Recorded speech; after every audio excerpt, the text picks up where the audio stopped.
Hello my dear friends, एक बार फिर से आप सबका मेरे चैनल में स्वागत है। दोस्तों आज हम लोग बहुत इंपॉर्टेंट टॉपिक जानने वाले हैं। दोस्तों आज हम चर्चा करने वाले हैं फिजिक्स में एक टॉपिक आपको आज मैं चर्चा करूंगा। दोस्तों आज हम फिजिक्स में विद्युत परिपथ का बात करने वाले हैं। आज हम आपको विद्युत परिपथ समझाएंगे। दोस्तों ध्यान दीजिएगा, मैं आपको परिपथ इतने आसान तरीके से समझाऊंगा कि आपको एक बार में समझ में आ जाएगा। यानी परिपथ कुछ नहीं होता दोस्तों, परिपथ से जो भी क्वेश्चन एग्जाम में पूछा जाता है सारे क्वेश्चन आपका कंप्लीट आज हो जाएगा। और परिपथ के अलावा छोटा छोटा एक दो टॉपिक उसके साथ में जो आएगा मैं उसका भी चर्चा करते चलूँगा। चलिए दोस्तों, समय को ना बर्बाद करते हुए हम आते हैं अपने टॉपिक पर। ध्यान दीजिएगा दोस्तों, परिपथ से पहले हम जान लेते हैं प्रतिरोध। ठीक है, परिपथ से पहले हम जान लेते हैं प्रतिरोध क्या होता है। दोस्तों प्रतिरोध, जैसे आप लोगों को पता होगा कि हमारा जो रोड होता है, रोड पर जो ब्रेकर्स बनाया जाता है, ठोकर जिसे हम कहते हैं अपने भाषा में, वो ब्रेकर्स क्या करता है, गाड़ी के स्पीड को धीरे कर देता है। तो उसी तरह ये प्रतिरोध होता है। दोस्तों प्रतिरोध क्या करता है, विद्युत धारा का विरोध करता है।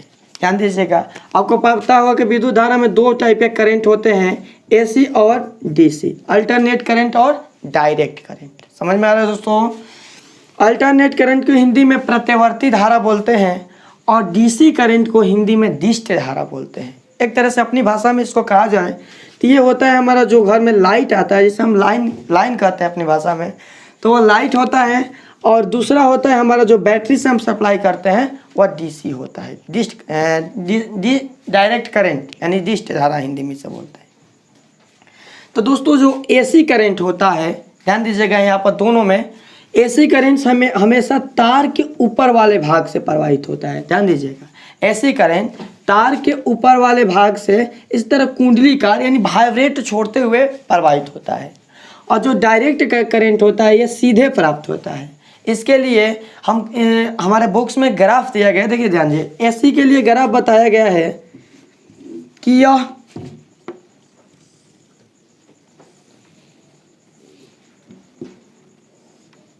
इसके लिए ग्राफ इस तरह का बनाया गया है और डीसी के लिए ग्राफ इस तरह बनाया गया है। यानी डायरेक्ट करंट जो होता है सीधी रेखा में चलता है और एसी करंट वाइब्रेट करते हुए चलता है, यानी कि वह सर के अपने आसपास चुंबकीय क्षेत्र रेखाएं छोड़ते हुए चलता है। चलिए, चुंबकीय क्षेत्र से याद आया कि देखिए दोस्तों, जब हमारा कुंडली, यदि हम लंबा तार को मोड़कर कुंडली बना दें तो यदि उस कुंडली में हम विद्युत धारा का प्रवाह करें तो वहाँ पर चुंबकीय क्षेत्र रेखाएं उत्पन्न होती है। यानी यहाँ पर हमारा एक टॉपिक कंप्लीट होता है कि यदि हम किसी कुंडली में विद्युत धारा का प्रवाह करें तो उसमें चुंबकीय क्षेत्र रेखाएं उत्पन्न होती है, चुंबक का गुण उत्पन्न हो जाता है। और जब कुंडली से विद्युत धारा का प्रवाह रोक दे तो वहाँ चुंबकत्व का गुण खत्म हो जाता है। ठीक है दोस्तों, तो आइए हम अब समझते हैं प्रतिरोध। दोस्तों मैं आशा करता हूँ कि आप लोगों को एसी करंट और डीसी करंट समझ में आ गया होगा। आइए हम चलते हैं प्रतिरोध को समझते हैं। प्रतिरोध जैसे बताएं हम आपको कि जैसे रोड होता है और रोड पर ब्रेकर्स बना दिया जाता है। ब्रेकर्स का काम क्या होता है कि रोड पर आ रही गाड़ियों को धीरे करना, यानी उस ब्रेकर्स को पार करने के लिए गाड़ियों को धीरे करने, एक तरह से रुकावट का काम करता है। तो उसी तरह प्रतिरोध होता है। प्रतिरोध क्या करता है, विद्युत धारा के विरोध करता है। यानी एक तरह से विद्युत धारा को रुका, जैसे विद्युत धारा चला आ रहा है तो यहाँ पर प्रतिरोध लगा दे तो ये क्या करेगा, इस विद्युत धारा के मान का विरोध करेगा। यानी कि विद्युत धारा जब कुंडली आकार में इस तरह चलेगा तो इस छोर से जब इस छोर पर आएगा तो यहाँ से जब ये घूमेगा नीचे की तरफ तो यहाँ पर विद्युत धारा का क्षय होगा और इधर वापस निकलते समय ये क्या हो जाएगा, इसका मान 0 के बराबर हो जाएगा, लगभग शून्य, पूरे रूप से 0 नहीं होगा, लगभग शून्य के बराबर हो जाएगा।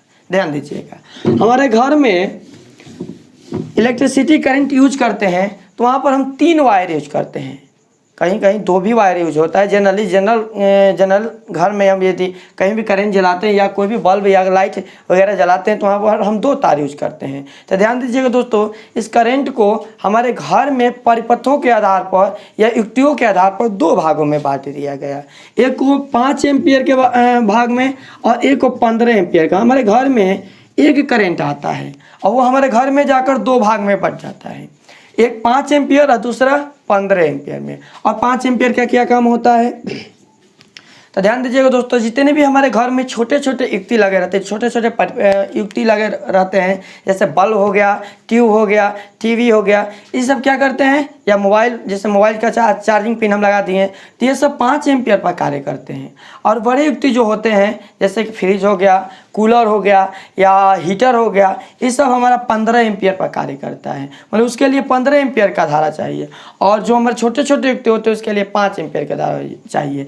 जब हमारे घर में ध्यान दीजिएगा, आपको याद रखिएगा, हमारे घर में 220 वोल्ट की धारा प्रवाहित होती है, यानी जो हमारे पोल से हमारे घर में धारा आती है, विद्युत धारा आती है, और 220 वोल्ट की होती है। ठीक है दोस्तों, और यही 220 वोल्ट दो भाग में बच जाता है, 5 एम्पियर और 15 एम्पियर। और जिस घर में हम कोई भी युक्ति का यूज कर रहे हैं तो वो उसके अनुसार यह उसको ऊर्जा देता है। ठीक है दोस्तों, समझ में आ रहा है।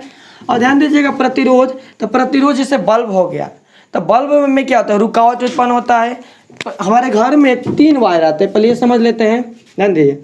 हमारे घर में 3 वायर आते हैं, एक को रेड बोलते हैं हम अपनी भाषा में, एक को रेड, दूसरा को विधुनमय, रेड वाले का नाम होता है साइंस में विधुनमय, और दूसरा वाले को हम काला बोलते हैं, और तीसरा को हरा बोलते हैं। यानी ट्रांसफार्मर से हमारे घर में 2 वायर आते हैं, और तीसरा वायर हम अपने घर के पीछे अर्थिंग के रूप में, भू संपर्क के रूप में यूज करते हैं। तीसरा वायर को हम भू संपर्क के रूप में यूज करते हैं। यानी तीसरा वायर क्या होता है कि तीसरा वायर लगाकर ऐसे घर के पीछे या घर के कहीं भी एक सुरक्षित स्थान पर ले जाकर वायर की सहायता से भूमि के अंदर एक लोहे का छड़ वगैरह लगाकर उसे ऐड कर देते हैं, यानी जोड़ देते हैं। अब इसका काम क्या होता है दोस्तों, तो ध्यान दीजिएगा, यह हमारे सुरक्षा कवच है। आप लोग के घर में यदि नहीं होगा तो ध्यान दीजिएगा, आप लोग इसे लगवा लीजिएगा, क्योंकि ये एक दृष्टि से सुरक्षा कवच है, ये सुरक्षा प्रदान करता है हमें। अब कैसे सुरक्षा प्रदान करता है इसका मैं चर्चा करने वाला हूँ। तो ध्यान दीजिएगा दोस्तों, जो हमारा ऊपर वाला लाल वायर आता है इसे हम फेज कहते हैं। इसे हम क्या कहते हैं, फेज, जिसे प्लस से सूचित किया जाता है, इसे फेज कहते हैं। ठीक है, और दूसरा जो वायर काला वाला आता है इसे हम न्यूट्रल कहते हैं, इसे हम माइनस से सूचित करते हैं। ठीक है दोस्तों, ये न्यूट्रल होता है।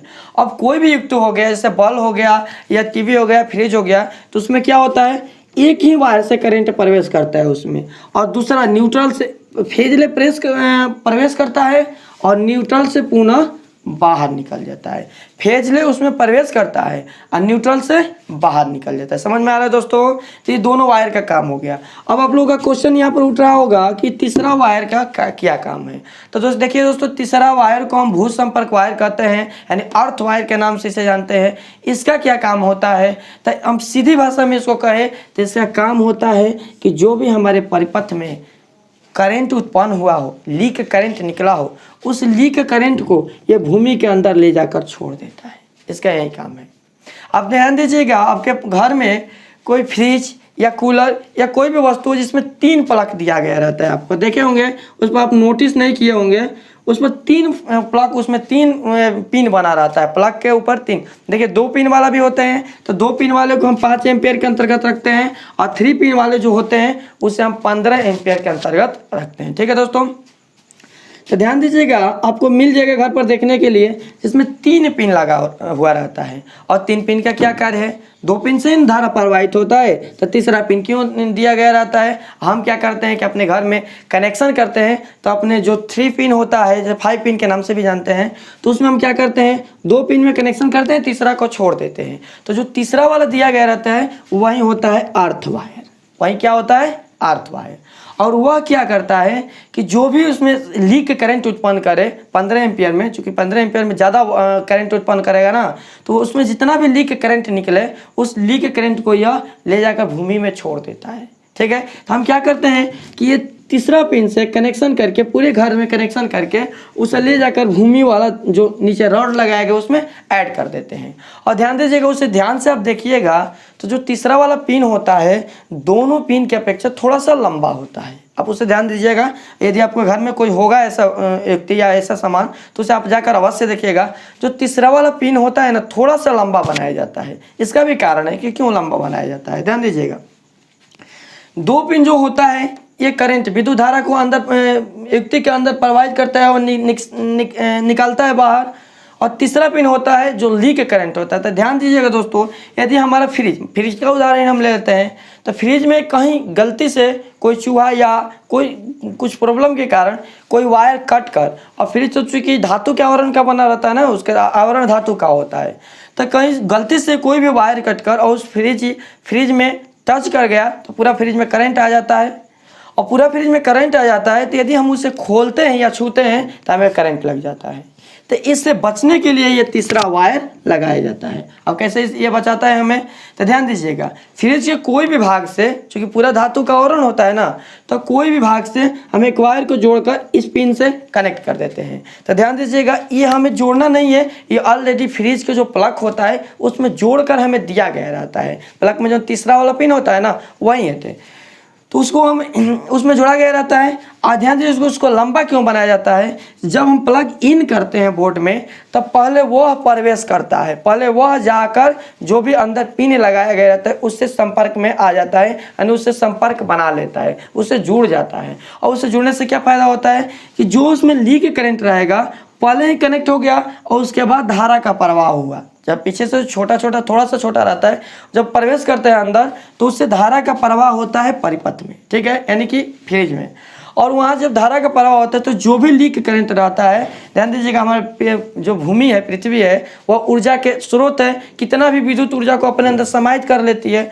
तो जो ही तीसरा वायर कनेक्ट होता है तो उसमें जितना भी लीक करंट रहता है वो लीक करंट उस वायर की सहायता से भूमि के अंदर चला जाता है। और जब भी हम उसे और उसके बाद हम टच करते हैं तो उसमें करंट रहता नहीं है, जिससे हमें हमारे शरीर के द्वारा हमारा शरीर भी विद्युत का चालन करता है। हम जब भी हमें करंट लगता है तो उसका अर्थ क्या है, ध्यान दीजिएगा दोस्तों, यदि हम फेज वायर को केवल टच करें, यदि हमारा संपर्क भूमि से टूट जाए, यानी भूमि पर हम नहीं रहे, भूमि से या नीचे हम ऐसा कहें कि नीचे कुछ ऐसा वस्तु हम खड़ा हो जाए जो भूमि से संपर्क को तोड़ दे, विद्युत का कुचालक हो, और उसके बाद हम फेज वायर को यदि टच करेंगे तो हमें करंट नहीं लगेगा। फेज वायर को हम छू सकते हैं। अब आपको लग रहा है कि फेज वायर को हम कैसे छू सकते हैं, तो दोस्तों ध्यान दीजिएगा, हमें करंट कब लगता है, जब ये फेज वायर हमारे शरीर के अंदर प्रवेश करता है और वहाँ से ये न्यूट्रल वायर के द्वारा जब करंट अंदर प्रवेश करके बाहर निकलता है तब हमें करंट लगता है। यानी जब हमारे विद्युत धारा जब हमारे शरीर को छोड़कर पृथ्वी के अंदर जाता है तो उसके धक्का को हम करंट कहते हैं, झटका कहते हैं, तब हमें झटका महसूस होता है।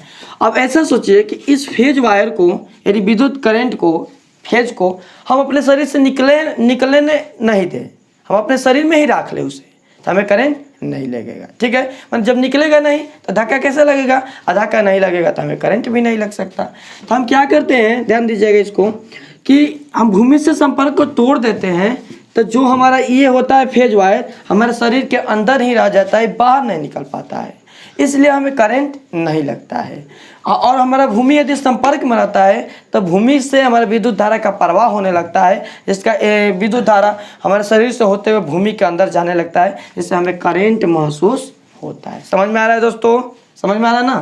तो ध्यान दीजिएगा, जब भी हम अर्थ वायर लगाते हैं तो ये अर्थ वायर क्या करता है कि जितने भी लीक करंट रहता है ये लीक करंट को पहले ही भूमि के अंदर पहुंचा देता है और उसके बाद उसमें कोई लीक करंट नहीं रहता है, अतः हमें झटका नहीं लगता है। तो इस तरह से ये सबसे इम्पोर्टेंट वायर है और ये एक तरह से सुरक्षा कवच है, हमारा सुरक्षा की दृष्टि से इसे लगाया जाता है। ये जितने भी लीक करंट रहेगा उस वायर के संबंधित जितने भी जुड़ा रहेगा सारे लीक करंट को भूमि के अंदर पहुंचा देगा, जिससे हमको करंट नहीं लगेगा। ठीक है दोस्तों, तो आप इसे चेक कर लीजिएगा कि आपके घर में ये फ्रिज है, कूलर है या कोई भी 3 पिन वाले युक्ति है या सामान है तो उसमें ये 3 वायर आप लगाए हैं या नहीं लगाए हैं, या मिस्त्री आपको घर में लगा कर गया है या नहीं गया है, इसे आप जरूर चेक कर लीजिएगा। इधर से हमारा सुरक्षा कवच है। ठीक है दोस्तों, चलिए आइए अब हम समझते हैं परिपथ। ठीक है दोस्तों, प्रतिरोध आपको आशा करता हूँ कि समझ में आया होगा कि इस धारा के रुकावट जो उत्पन्न करे उसे हम क्या कहते हैं, प्रतिरोध कहते हैं। ठीक है दोस्तों, इस धारा के दिशा में जो रुकावट उत्पन्न करे, जैसे बल्ब हो गया ना, तो ध्यान दीजिएगा बल्ब में हमारा टंगस्टन होता है कुछ इस आकृति का, तो यह क्या करता है, धारा का रुकावट उत्पन्न, धारा में रुकावट उत्पन्न करते हैं। यहाँ से विद्युत धारा निकलेगा और प्रत्येक स्थिति पर यहाँ पर रुकावट उत्पन्न करेगा। ठीक है दोस्तों, रुकावट उत्पन्न कर जिससे विद्युत धारा का क्या होगा, क्षय होगा और दोनों यहाँ पर आते आते न के बराबर हो जाएगा, जिससे धारा का मान बिल्कुल कम हो जाएगा, जैसे स्पार्क उत्पन्न नहीं होगा और हमारा बल्ब जल जाता है। ठीक है दोस्तों, यह जलने तप्त हो जाता है और तप्त होकर लाल हो जाता है, जिससे उसमें भरी गई गैस आर्गन हमें रोशनी प्रदान करता है। समझ में आ रहा है दोस्तों? चलिए आइए हम परिपथ समझते हैं। तो देखिए परिपथ कुछ नहीं है, इतना आप समझ गए तो परिपथ आपको समझ में आ गया होगा। ध्यान दीजिएगा, जब हम पोल से अपने घर में लाइट को लेते हैं, अंदर प्रवेश कराते हैं, तब फेज वायर के द्वारा अपने घर में प्रवेश कराते हैं और उसमें जितने भी युक्ति को जोड़ देते हैं, जैसे बल्ब हो गया। ध्यान दिए, इसे जोड़ने का दो तरीका होता है, एक समानांतर क्रम होता है और एक 500 क्रम या समानांतर क्रम या 500 क्रम, एक होता है श्रेणी क्रम। ध्यान दीजिएगा, पहला हमारा हो गया श्रेणी क्रम और दूसरा होता है समानांतर क्रम या 500 क्रम। ठीक है दोस्तों, जोड़ने का दो तरीका होता है। तो ध्यान दीजिएगा, अब दोनों में क्या अंतर है मैं आपको इस वीडियो में तो नहीं बता सकता, उसे मैं नेक्स्ट वीडियो में आपको समझाऊंगा कि दोनों में क्या अंतर है और हमारे घर का जो वायर है, लाइन है, उसे हम किस क्रम में जोड़ते हैं। ठीक है दोस्तों, अभी हम इसमें जान लेते हैं कि परिपथ क्या होता है। तो जो हमारे घर में ये फेज धारा और न्यूट्रल धारा प्रवाहित होती है और इसमें जितने भी युक्ति को हम जोड़ दें और जोड़कर परिपथ को पूरा कर दें, पूरा का मतलब हुआ कि स्विच को ऑन कर दें, स्विच को ऑन कर दें, धारा का प्रवाह चालू कर दें। ठीक है, तो उस व्यवस्था को हम क्या कहते हैं, परिपथ कहते हैं। समझ में आ रहा है दोस्तों कि हमारे घर में जब हम धारा को, लाइट को प्रवाहित करते हैं तो उसमें जितने भी युक्ति है या वोल्ट मीटर है, एमीटर है, ये सब जोड़ देते हैं तो वो हमारे घर में उसे ऑन कर उसका परिपथ चालू कर देते हैं तो वह एक परिपथ का निर्माण करता है, जिसे हम क्या कहते हैं, विद्युत परिपथ कहते हैं। इसे समझने के लिए देखिए हम क्या करते हैं कि एक प्रतिरोध ले लेते हैं। प्रतिरोध को जनरली R से सूचित किया जाता है।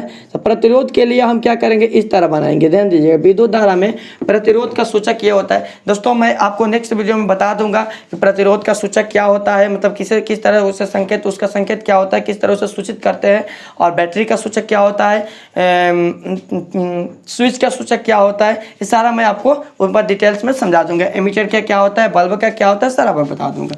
अभी देखिए यहाँ पर इसे प्रतिरोध कहते हैं, प्रतिरोध का सूचक है। तो यहाँ पर हम क्या करते हैं, दो प्रतिरोध को जोड़ लेते हैं। ध्यान दीजिएगा, दो प्रतिरोध को जोड़ लेते हैं और दो प्रतिरोध को एक वायर की सहायता से उसमें बैटरी, देखिए बैटरी का सूचक होता है, इस तरह देंगे ना, देखिए एक बड़ा दे देते हैं, एक छोटा दे देते हैं। तो बड़ा वाला प्लस होता है, छोटा वाला माइनस होता है। ध्यान दीजिएगा, यहाँ पर बड़ा वाला प्लस होगा, छोटा वाला माइनस होगा। तो ये हमारा होता है बैटरी का सूचक, ये एक सेल होता है, ये सेल हो गया हमारा। इसी तरह इसमें दो जोड़ दिए तो ये हो गया बैटरी। बैटरी किसे का सेल क्या होता है, तो एक रहेगा तो सेल हो जाएगा, और एक से अधिक जोड़ देंगे ना तो बैटरी कहलाता है। यानी एक तरह से बैटरी किसे कहते हैं, तो सेलों के समूह को बैटरी कहा जाता है। ठीक है दोस्तों, चलिए इसमें दो बैटरी हम जोड़ दिए और ध्यान दीजिए यहाँ पर एक स्विच जोड़ देते हैं। स्विच भी अलग अलग प्रकार का होता है, हम यहाँ पर बटन स्विच को जोड़े हैं। अब यहाँ पर स्विच भी मैं आपको बताऊंगा कि स्विच कितने प्रकार का होता है, वो कौन कौन सा होता है। और यहाँ पर देखिए एक हम क्या जोड़ देते हैं, एमीटर जोड़ देते हैं। ध्यान दिया, एमीटर को समानांतर श्रेणी क्रम में जोड़ा जाता है और वोल्ट मीटर को समानांतर क्रम में। इसके बारे में मैं आपको अगला क्लास में 3 या 4 टॉपिक का चर्चा करने वाला हूँ, नेक्स्ट क्लास में आप देख लीजिएगा। और इसे हम परिपथ को पूरा कर देते हैं। ध्यान दीजिएगा, इस स्विच में यदि हम इस बिंदु को हटाते तो परिपथ पूरा नहीं है, स्विच ऑफ है। ठीक है, और यहाँ पर हम बिंदु लगा देते हैं, इसका अर्थ होता है कि स्विच चालू है, ऑन है। ठीक है, तो इस स्विच को ऑन करते हैं तो विद्युत धारा का प्रवाह चालू हो जाता है। इधर से विद्युत धारा का प्रवाह प्लस से चालू होता है, इधर माइनस से होते हुए बाहर निकल जाता है। यानी विद्युत धारा का प्रवाह चालू हो जाता है और इसी व्यवस्था को हम कहते हैं परिपथ। इसी व्यवस्था को हम क्या कहते हैं, परिपथ कहते हैं। समझ में आ रहा है दोस्तों? तो चलिए इस वीडियो में हम यहीं तक रहने देते हैं। अब हम नेक्स्ट वीडियो में मिलेंगे, उस वीडियो में आपको समझाऊंगा एमीटर क्या होता है, वोल्ट मीटर क्या होता है, हम विद्युत परिपथ को दो क्रम में यानी समानांतर क्रम क्या होता है, श्रेणी क्रम क्या होता है, और इन सब का संकेत क्या होता है। जैसे बल्ब का संकेत हो गया, प्रतिरोध का संकेत जनरली R से सूचित किया जाता है, प्रतिरोध का संकेत क्या हो गया, और बैटरी का संकेत क्या होता है, स्विच का संकेत क्या होता है, स्विच कितने प्रकार के होते हैं, सारे इस सब टॉपिक उस वीडियो में मैं चर्चा करने वाला हूं। दोस्तों इस वीडियो में मैं आशा करता हूं कि आप लोग बहुत कुछ सीखे होंगे। और कैसा आप लोगों को ये वीडियो कैसा लगा प्लीज़ कमेंट में बताइएगा। और इसमें जो भी आपको कुछ समझ में नहीं आया होगा प्लीज़ कमेंट कर दीजिएगा कि मैं नेक्स्ट वीडियो में आपको मैं उस वीडियो में पढ़ाते समय बताते समय इसका भी चर्चा जो नहीं समझ में आए उस वीडियो में भी मैं चर्चा कर दूं। थैंक यू दोस्तों, बहुत बहुत धन्यवाद। और मेरे वीडियो को आप शेयर कर दीजिएगा कि जितने भी और भी छात्र हैं उनको भी इसका जानकारी मिल सके। और 10th लेवल पर था, इससे इसका लेवल नहीं होता है, कोई भी पढ़ सकता है।